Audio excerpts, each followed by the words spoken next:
Now we come to system and control volume. When we are considering a certain block of fluid that we want to analyze, we call it a system, and then certainly within that system, the volume that we chose to consider and discuss, and with our discussion analysis that will apply to the whole setup, is known as control volume. This is a terminology that we hear every now and then. In weather forecast, for example, you keep hearing that a system will move into this area of our country or that area, and there will be, as a result, there will be rain or wind or something else. So we use the term system. So what is that system? Is a certain block that is being considered for a fluid or the item that is under consideration, and we are here concerned with only the fluid. A system is defined as a quantity of matter or a region in space. I was emphasizing on region in space more, chosen for study. So you choose it arbitrarily, of course, but that arbitration is chosen in a way that it will apply to the whole area wherever that fluid flow is taking place. The mass or region outside the system is called the surroundings. The real or imaginary surface that separates the systems from surroundings is called the boundary. Of course, the boundary of a system can be fixed or movable. So both conditions are possible. One, that is, the system is moving and the boundary is fixed, and another one, when not only that the system is moving, the boundary is also moving. And there can be many examples for that category. Note that the boundary is the contact surface shared by both the system and the surroundings. Mathematically speaking, boundary has a zero thickness, and thus it can neither contain any mass nor occupy any volume in space. But still, we are imagining a boundary that is there.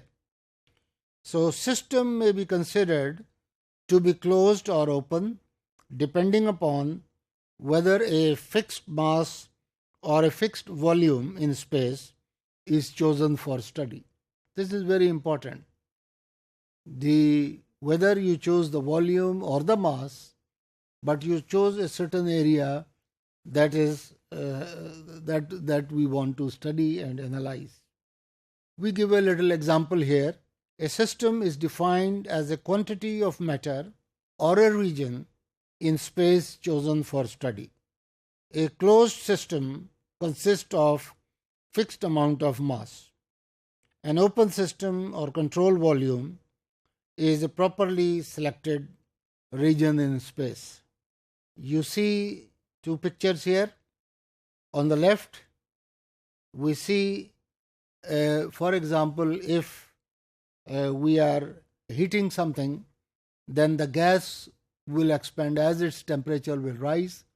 We can understand that it expands. We know that it expands with rise in temperature. And as it will move its boundary in the upward direction.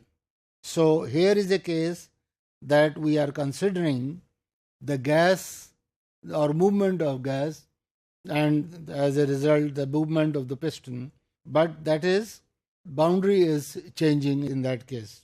And on the right hand side, the gas is fixed and the boundary is not moving, but only, and we are considering the area that is shown in color, and in this case the consideration of a certain volume or mass of gas is chosen for consideration, and it has a fixed value.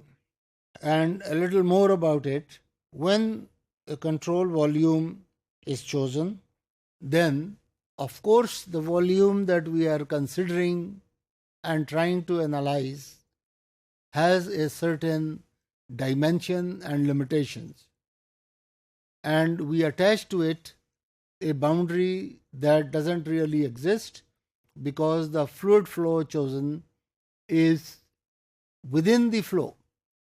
So there is a flow outside it as well, but we consider an imaginary boundary that does not have any thickness, as we described, cannot contain any mass or volume, but at the same time it exists, and in the picture it is shown with dotted lines.